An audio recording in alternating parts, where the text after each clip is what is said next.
Therapy Notes, the highest rated EHR software for mental health professionals, is better than ever before. With free, live customer support available 24/7, they provide all the tools you need to succeed, whether you're a solo clinician or part of a group practice. Try it for free for 2 months with promo code MODERN today. You learned a lot in grad school, but not how to run a profitable practice. Green Oak Accounting's Money for Therapists practice startup course bridges that gap. Get your practice's finances in order from the start. Visit greenoakaccounting.com/startup to learn more. You're listening to the Modern Therapist Survival Guide, where therapists live, breathe, and practice as human beings. To support you as a whole person and a therapist, here are your hosts, Curt Widhelm and Katie Vernoy. Welcome back, Modern Therapists. This is the Modern Therapist Survival Guide. I'm Curt Widhelm with Katie Vernoy, and this is the podcast for therapists about the things going on in our world, the way that it affects us as therapists, the way that it affects the clients that we serve. And this is one of 2 episodes that we're dropping at the same time, so hopefully you are going to listen to both of them together.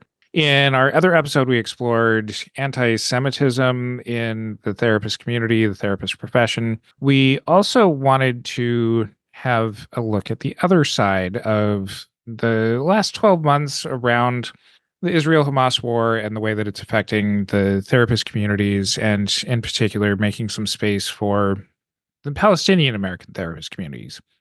And we had put out to a number of different therapists, different organizations, as far as, hey, we'd love for a guest on this topic. And we were met with a resounding amount of support around the idea. And a very unique situation that came up was a lot of people who did not want at all to be the guest to be interviewed on this. We went through some back and forth with a couple of people, and the person that agreed to be the subject of this episode is doing so on a condition of anonymity. And I think through the discussion that we're having today, some of the safety concerns, some of the feelings that have come up are very present and very much validated in this process. And so Katie and I decided that we would do this as something that we've never done before. We are working with our guests and had sent out questions ahead of time. We were able to get written responses. Katie and I will read those answers through this episode, and we're going to take turns doing this, just so that way it's not one of us that's going to be speaking for the majority of this episode.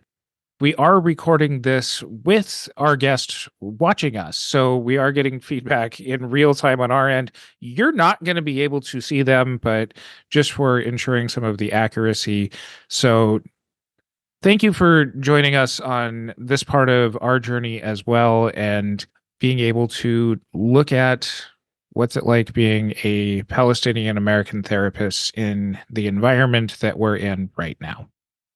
So all of the questions that we've asked, we're going to try to explain our rationale and put together what we're trying to get to, and then read the answers. The answers are very powerful, and so I'm hoping that you'll really listen to them and recognize that this is us trying to convey another person's words.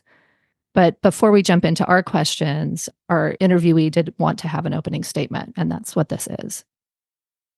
Before diving into these questions, I want to explain why I've chosen to respond in writing and remain anonymous. As a Palestinian American therapist, discussing my identity openly can carry personal and professional risks, especially in today's increasingly polarized climate. The space for rational, open-minded discussion has become even more restricted, making it challenging to engage without fear of misunderstanding, mischaracterization, or retaliation. While I'm proud of my heritage, I've also experienced how public perceptions and biases around Palestinian identity can affect my work and personal life. By responding in this way, I can speak candidly about my experiences without worrying about potential consequences or detracting from the message I want to share. I also want to express my appreciation to Curt and Katie for working with me to find a solution that allows my perspective to be shared while protecting myself and my family. It means a great deal to be part of this important conversation without risking unintended fallout. It's important to me that the focus stays on the broader conversation about the challenges and complexities faced by Palestinian American therapists, rather than my specific identity. This isn't about avoiding the topic, it's about ensuring that the ideas and issues I'm raising are what stand out, rather than becoming secondary to the politics or assumptions that so often accompany any mention of Palestine. I also want to assert that I abhor the actions of Hamas and have decried their existence since they came into power in Gaza. Their despicable actions on October 7th and their subsequent treatment of the hostages is inexcusable, disruptive to any peace process, and exacerbates the challenges that Palestinians, Arabs, and Muslims experience around the world. I also want to be clear that I fully support Israel's right to exist and live peacefully, as well as the Palestinians in the West Bank and Gaza Strip. I pray for an end to all of this soon. This speaks to the gravity in ways that we can't speak on behalf. And I just want to really express the appreciation and the thoughtfulness that goes into joining us on a project like this. We did send over the question that we ask all of our guests, which is, who are you and what are you putting out into the world? I've been a licensed marriage and family therapist for over a decade, with a primary focus on supporting individuals with serious mental illnesses. My professional journey has taken me through a range of settings, from private practice, residential facilities, and incarcerated environments. Beyond direct clinical work, I've been fortunate to lead multidisciplinary teams and contribute to behavioral health tech organizations, designing clinical tools that enhance the lives of both providers and clients. My decision to become a therapist started early. I knew this was my calling when I was a child. Growing up Palestinian, the values of connection, community, and resilience were always at the forefront of my upbringing. One of my strongest memories is flipping through a thick phone directory published for Palestinian Americans connected to Ramallah. I was amazed not just by how many pages there were, but by the number of people who shared my last name, all committed to staying connected through a shared homeland. The sense of community was also reflected in the annual gatherings of thousands of Palestinians from Ramallah across the world, whose primary aim was to maintain that bond. I admired the proud, philanthropic individuals I encountered and was always moved by stories of past generations' sacrifices to create safe futures for their families.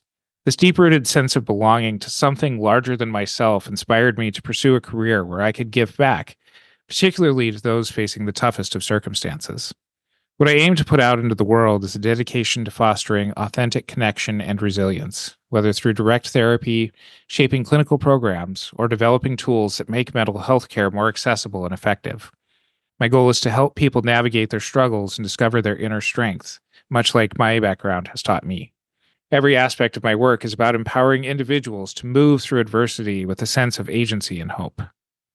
I love that. I think that the story that has already begun here is so compelling to me. Therapy Notes not only combines billing, scheduling, notes, and more into one easy-to-use platform, they now also offer secure client and practice messaging. It's never been easier to run your practice. Plane, train, you name it, access is just a click away.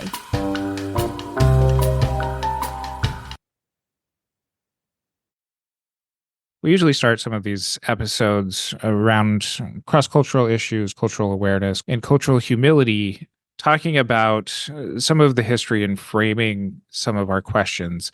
And I know that this is something that is usually, depending on who you ask, you're going to get a different answer. But what has the historical reaction been to Palestinian therapists?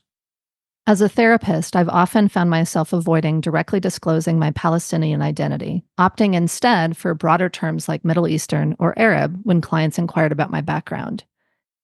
Each time I was asked, I felt a mix of anxiety, hoping my answer was sufficient without inviting more specific questions. Of course, there are the clinical responses to navigate these situations. For instance, responding with, "I'm curious why that feels important to you," or "I prefer not to share more about myself." However, balancing that professional approach with my personal desire to not hide who I am was always difficult.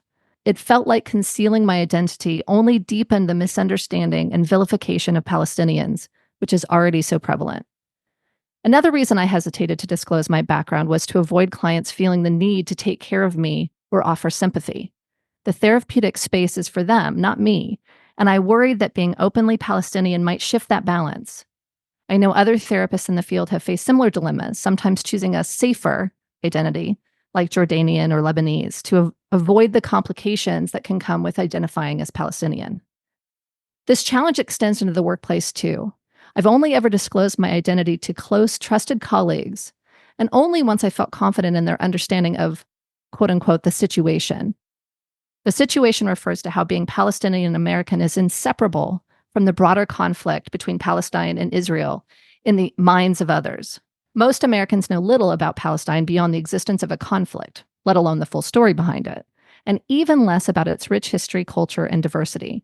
This lack of knowledge, often driven by the sensitive and unbalanced portrayal of the issue, perpetuates a cycle of avoidance, a cycle that I and others like me play a part in by not speaking openly about our identities out of need for safety.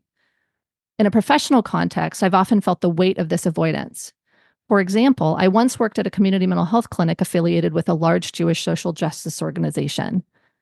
Despite their focus on social justice, I was careful to conceal my identity, feeling that revealing I was Palestinian could lead to being mischaracterized, treated differently, or even jeopardizing my job.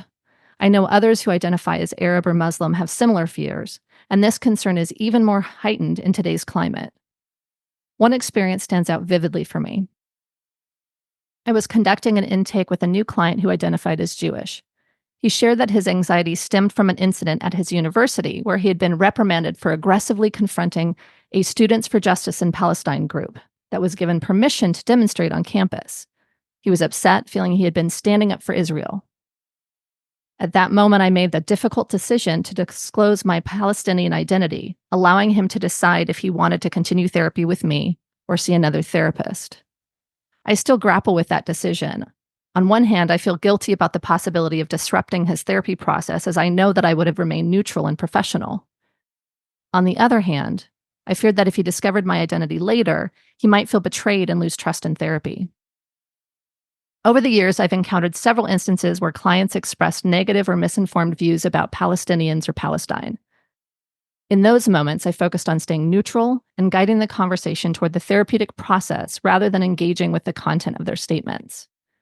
It was important for me to keep my personal views and reactions separate from my role as their therapist. In summary, before this year, the experience of Palestinian therapists has largely been one of hiding and avoidance to prevent scrutiny, challenges in the therapy room, or risks to personal safety. This mirrors the broader societal experience of Palestinians in America. We are often left with few options to express our identities authentically, despite our profession's focus on authenticity, acceptance, and openness. While I've worked in a relatively liberal environment where this has been somewhat easier, I know that for others, particularly during moments like the Muslim travel ban, the stakes have been higher and the need for caution even greater. We hold on to our sense of self within our families and communities, even as we carry the burden of knowing that the world's most powerful governments often work against the hope we have for human rights and dignity. Even having some of my own personal connections with people who identify as Palestinian, I never recognized just quite the lengths that they had to go through. Mm-hmm. And being trusted. I mean, I'm reflecting more on my process, and I don't want to center that in this episode at all, but this in particular really stands out to me of things that I'm still learning about, and am really glad to have this point of view and this consideration to be had. And I think we'll get into some of that later in the episode. And then I also want to comment that there's a lot of resources that our interviewee supplied to us that we'll put over in the show notes over at mtsgpodcast.com. But I think the next question speaks to some of what you're talking about as far as learning more and being able to help our clients in a more effective way. What should therapists know about Palestine, Palestinian culture, and Palestinians in the diaspora? Therapists working with Palestinian clients should be aware that their identity is shaped by a rich and complex history, deeply tied to experiences of displacement, resilience, and a strong sense of community. One of the most significant events in Palestinian history is the Nakba, or catastrophe, which saw the forced displacement of hundreds of thousands of Palestinians from their homeland in 1948. Even those who weren't directly affected by this event carry the weight of it through intergenerational trauma. Understanding this collective grief and how it informs both personal and shared experiences is crucial when working with Palestinian clients in therapy. Generational differences also play a significant role. Older generations may hold tightly to cultural traditions and emphasize the importance of preserving their heritage, while younger Palestinians may feel the pull to assimilate into Western society.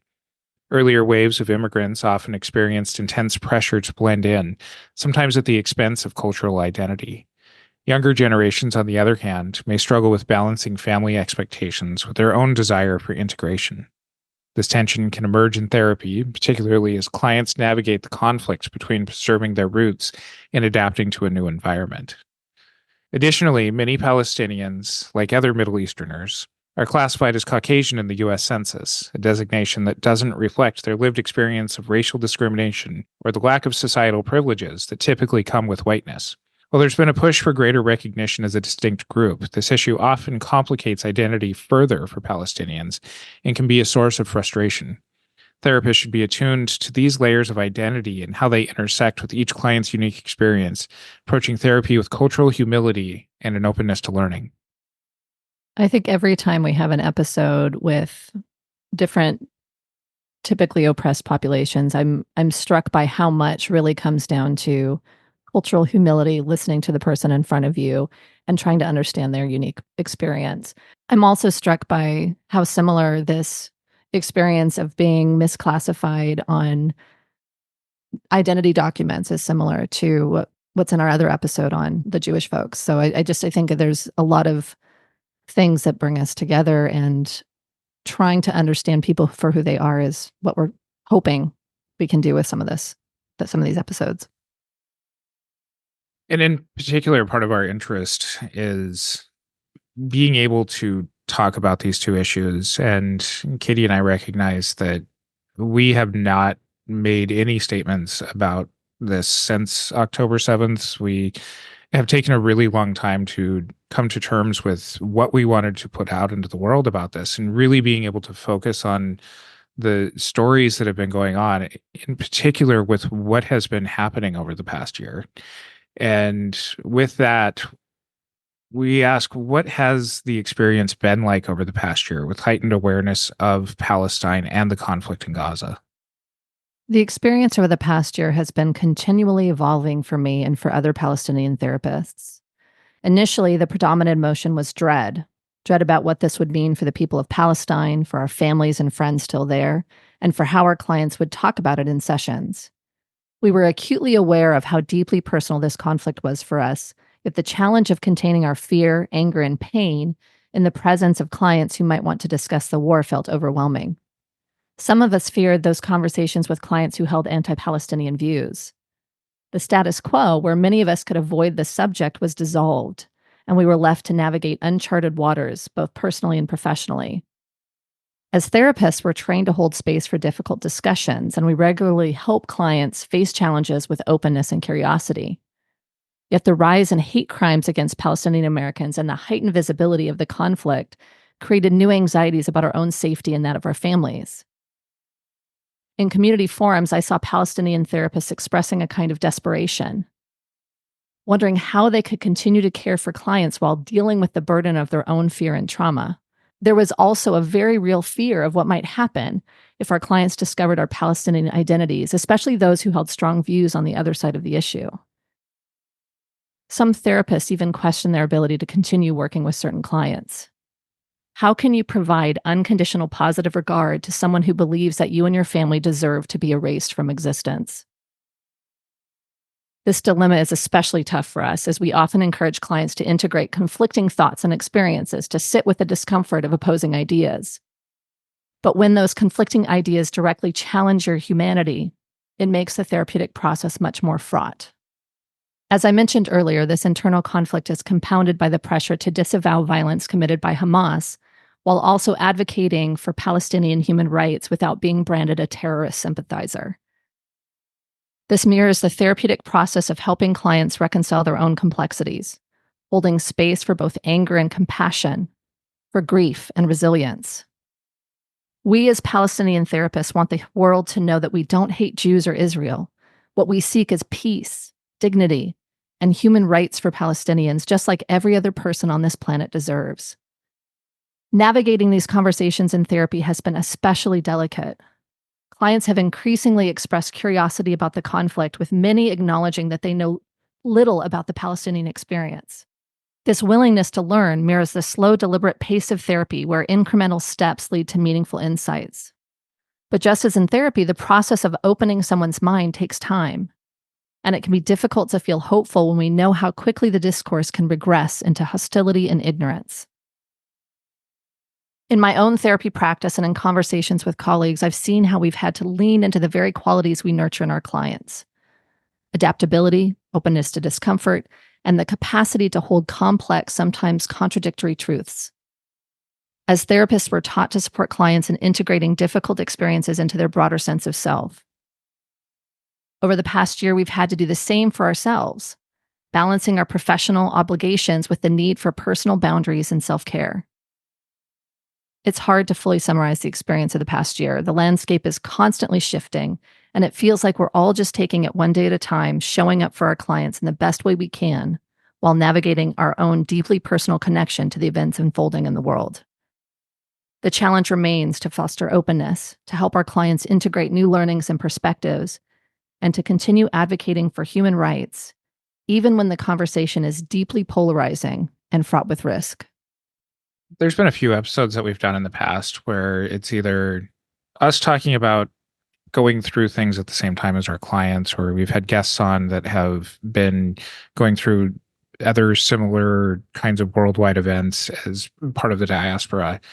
And this very much rings true as far as what we've heard consistently in all of these episodes is having to take care of yourself. And you might not be the steps ahead of your clients that you would hope to be when it comes to some of the lived experience and being able to help out with some knowledge and wisdom, but to actively be going through it at the same time is an incredible practice in discipline to remain in this space. And just so incredibly hard and potentially not doable. And so I think, regardless of the hope for sharing a lived experience with your therapist while something's happening, I think other therapists need to have a sense of what needs to be known to support these clients. And so, of course, we ask that question: what do therapists need to know when working with Palestinians in the diaspora at this time?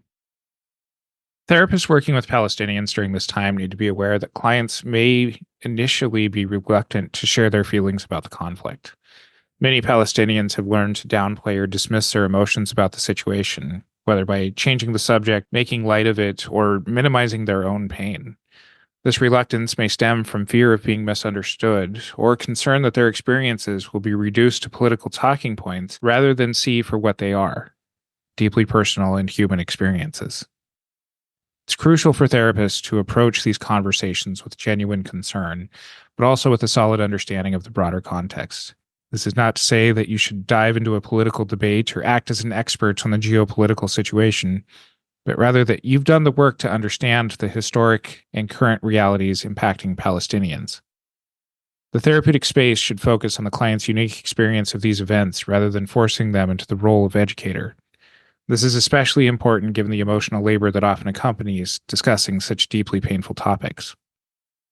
Another key point is that Palestinians are not a monolith. The term encompasses individuals from a wide array of religious, cultural, and socioeconomic backgrounds with vastly different reasons for emigrating. For instance, while many assume that all Palestinians are Muslim, there's a significant Christian Palestinian population, for example. In therapy, this means being sensitive to the diversity of experiences within the Palestinian community, including the variance in how each person has been affected by trauma, displacement, or conflict. There's also a wealth of research available on working with Middle Eastern and Palestinian clients in therapy, so it's essential to keep up with the latest findings and cultural considerations. Many of these studies highlight the importance of building trust through a non-judgmental and patient approach, understanding the role of community, family, and collective identity in the healing process.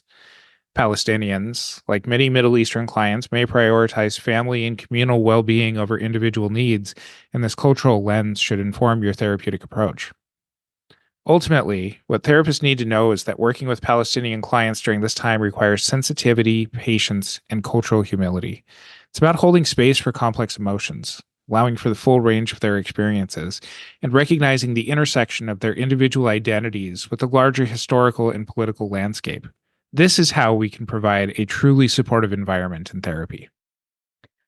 And this is one of the spots where we got some suggestions for legitimate research and some good resources that we can put in the show notes over at mtsgpodcast.com. You learned a lot in grad school, but your years of schooling did not prepare you for owning a business, much less a profitable practice that pays you well, and it's time to bridge the gap. I want to tell you about a brand new course from Green Oak Accounting called Money for Therapists Practice Startup. This course will teach you what you need to know to get your practice's financial footing in order from the outset. This course is a must-have for private practice owners who want their therapy businesses to be profitable and financially sustainable.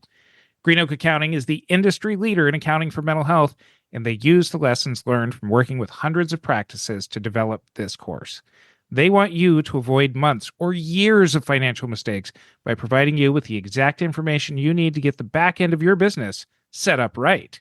No more wondering about the missing piece. If you're ready to make wise decisions about your money and give your private practice the strong financial foundation it needs to thrive in the long term, this course is for you. Don't simply wish you had been taught how to run a business. Take action now to ensure your private practice's financial success. Visit greenoakaccounting.com/startup to learn more and to take advantage of a limited time deal on the course. How has the discussion around the Israel-Hamas war entered into the therapist and professional space from your perspective? In my experience, due to the lack of safety for Palestinian and Arab therapists, I've seen primarily non-Palestinian or non-Arab therapists be vocally pro-Palestine, advocating for human rights, dignity, and speaking out against excessive violence and oppression. This support is primarily visible on social media platforms like Instagram, where these views are likely to find a receptive audience. However, I do genuinely appreciate the courage it takes for these professionals to make such statements publicly, as it reflects a deep commitment to justice. In professional settings, however, I've only observed support and frustration about the conflict expressed when I broach the topic. I've not yet encountered any overt displays of support for Palestine in these spaces, which suggests that while there is sympathy and understanding, it often remains more private and less visible. It seems like over the years, we've talked a lot about doing ally work, and this has to be such a weird space where allies or people trying to do allied work are the most vocal because of some of the safety issues. For sure. And I'm assuming, and looking to our guest here, I'm assuming that there's a huge mix of emotions in seeing the support and also not being able to fully be at the forefront of it yourself, and getting confirmation from our guests here in the background that I just have to make the space for acknowledging that. It seems so challenging to be in today's environment, but also going through this conflict, seeing the conflict, having the historical context of fear and the divisiveness, the upcoming election, preying on some of that as well, and trying to take care of yourself, trying to take care of your clients, your family. And so the last question that we ask that I think is our takeaway, it's our calls to action to a certain extent, is how are you navigating it? Do you have suggestions for other therapists who are also facing these types of global tragedies? We're just looking for strategies and support because this is a very, very tough time. Navigating this challenging time has been a profound personal journey. I've always been someone who prefers to take action and drive change, but the current situation has required me to pull back and find new ways to align with my values. Balancing the urge to act with the need to accept what is out of my control has been both frustrating and relieving. This experience has mirrored the therapeutic process I guide my clients through. struggling with acceptance, and finding ways to move forward amidst uncertainty. One of the most significant lessons I've learned is the importance of accepting support, even though it goes against my usual independent approach to challenges. Early on, a colleague who was aware of my background reached out to check on me, which was both humbling and heartening. It reinforced for me the value of solidarity and compassion in our field. Conversely, I faced disappointment when another colleague with whom had previously reached out to discuss potential collaboration to enhance others' understandings of the situation had not reached out. While I understand and respect their position, it highlighted the complexities and challenges within our professional relationships and reminded me of the importance of staying hopeful for growth in our field's values and seizing upon opportunities like this podcast interview. I also found a Palestinian community group within a larger Slack network for therapists, which initially I felt like a promising support space. However, my enthusiasm was quickly tempered when a fellow therapist used the platform to belittle and invalidate experiences, focusing provocatively on the Israeli perspective. This experience underscored the need for caution in selecting supportive communities. It's essential to assess how public or private these spaces are, the visibility of members, and how the community manages and vets new participants. For therapists facing similar global tragedies, I recommend a few strategies. First, seek and accept support. Don't hesitate to reach out for support from colleagues or professional networks. It's crucial to have spaces where you can share and process your experiences. 2, engage in personal therapy. Utilize personal therapy more actively. Having a space to openly discuss and navigate your identity and feelings can be invaluable, especially when faced with such intense global events. 3, choose supportive communities wisely. Be discerning about the communities and support networks you engage with. Ensure they offer a safe and respectful space for sharing and discussion, and be mindful of how public or anonymous these spaces are. Navigating these global tragedies requires a delicate balance of personal resilience and professional integrity. By practicing self-care, seeking appropriate supports, and engaging thoughtfully with our professional communities, we can continue to uphold our therapeutic values while managing our own emotional well-being. Such great advice. I really appreciate that our interviewee was very generous, provided a lot of resources on professional organizations, research, a lot more things. Those things obviously are over in our show notes at mtsgpodcast.com. But I just wanted to reflect on this advice is good for all folks. And I think that we need to really pay attention to how we take care of ourselves, but truly how we take care of each other. I just keep coming back to when society gets divisive about any kind of global tragedy or conflict, it seems like it infests our professional organizations, our professional spaces, and we become what is not helpful oftentimes. And so my hope is in doing these 2 episodes, we'll be able to at least open some light, some humanity into this conflict so that folks maybe think a little bit differently about how we're showing up as a profession. You can find our show notes over at mtsgpodcast.com. Follow us on our social media. Join our Facebook group, the Modern Therapist Group, to continue on with this conversation. And until next time, I'm Curt Widhelm with Katie Vernoy, and a very special thanks to our guest today. Shout out to our partner, Therapy Notes, the #1 trusted EHR among mental health professionals. Don't forget to use promo code MODERN and try them out for 2 months free. Ready to make your practice profitable? Green Oak Accounting's Money for Therapists Practice Startup course has what you need. Visit greenoakaccounting.com/startup and set your practice up for financial success. Don't wait. Enroll today. Thank you for listening to the Modern Therapist Survival Guide. Learn more about who we are and what we do at mtsgpodcast.com. You can also join us on Facebook and Twitter. And please don't forget to subscribe so you don't miss any of our episodes.